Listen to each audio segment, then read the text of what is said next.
আসসালামু আলাইকুম দর্শক, আপনারা দেখতে পাচ্ছেন যে এই যে গাড়িটা, এটা কিন্তু দুদকের গাড়ি। আজকে বেনাপোল কাস্টমস হাউসে একটি ঘটনা ঘটেছে, যেটি হচ্ছে ঘুষ বাণিজ্যের একটি অভিযোগ ছিল, যার ফলে কিন্তু দুদক অভিযান চালিয়ে একজন এনজিও কর্মী ও একজন রাজস্ব কর্মকর্তাকে, শারমিন নামে একজন রাজস্ব কর্মকর্তা, তাকে কিন্তু তারা আটক করছিল। আটক করে দীর্ঘ 5 ঘন্টা সাংবাদিকদের অপেক্ষা করিয়ে এখন রাত প্রায় 9টা, 9:30 বাজতে গেল।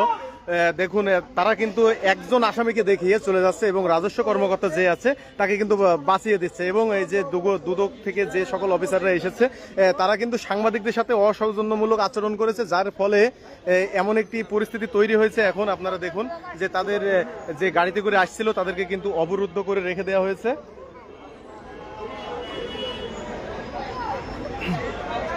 দর্শক, আপনারা দেখতে পাচ্ছেন যে আমি এখন অবস্থান করছি বেনাপোল কাস্টমস হাউসের একেবারে ভিতরে। এই গাড়িটি কিন্তু বেনাপোল কাস্টমস হাউসের ভিতরেই অবরুদ্ধ অবস্থায় আছে। এটি কিন্তু দুর্নীতি দমন কমিশন দুদকের গাড়ি।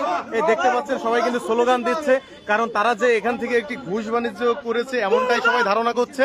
এবং যে একজনকে ফাঁসিয়ে ও একজনকে বাঁচিয়ে তারা কিন্তু এখান থেকে চলে যাচ্ছে, এমন অভিযোগটাই কিন্তু আমরা দেখতে পাচ্ছি। আশেপাশে অনেক স্থানীয় লোকজন আছে, সাংবাদিক বৃন্দ আছে, তারা কিন্তু বিষয়টা বুঝতে পেরে এখনই কিন্তু গাড়িটি অবরুদ্ধ করিয়েছে এবং তারা সঠিকভাবে কোনো প্রশ্নের জবাব দিতে পারেনি। দীর্ঘ 5 ঘন্টা অপেক্ষারত অবস্থায়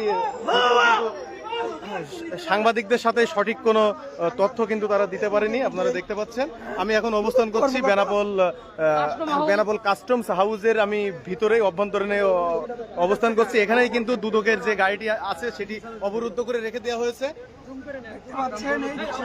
এবং তারা কিন্তু অনেক খারাপ ব্যবহারও করেছে সাংবাদিকদের সাথে। শুরুতে 4 তলা থেকে নিজেরা একটা আসামি নিয়ে, যে পুলিশ একদিকে আসামি আর একদিকে দিয়ে চলে যেতে চাইছিল, তাদেরকে কিন্তু স্থানীয় জনতা ও সাংবাদিক বুঝতে পেরে কিন্তু অবরুদ্ধ করে রাখা হয়েছে।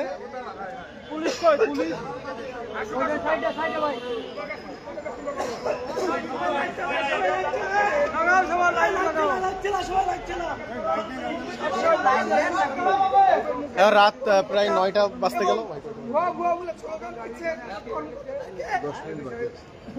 প্রায় 9টা বাজতে গেল। আপনারা দেখতে পাচ্ছেন বেনাপোল কাস্টমস হাউসের ভিতরে দুর্নীতি দমন কমিশন দুদকের একটি টিম তারা আসছিল এখানে অভিযান করতে, তাদেরকে কিন্তু আটকে রাখা হয়েছে। আমি এই মুহূর্তে অবস্থান করছি বেনাপোল কাস্টমস হাউসের ভিতরে।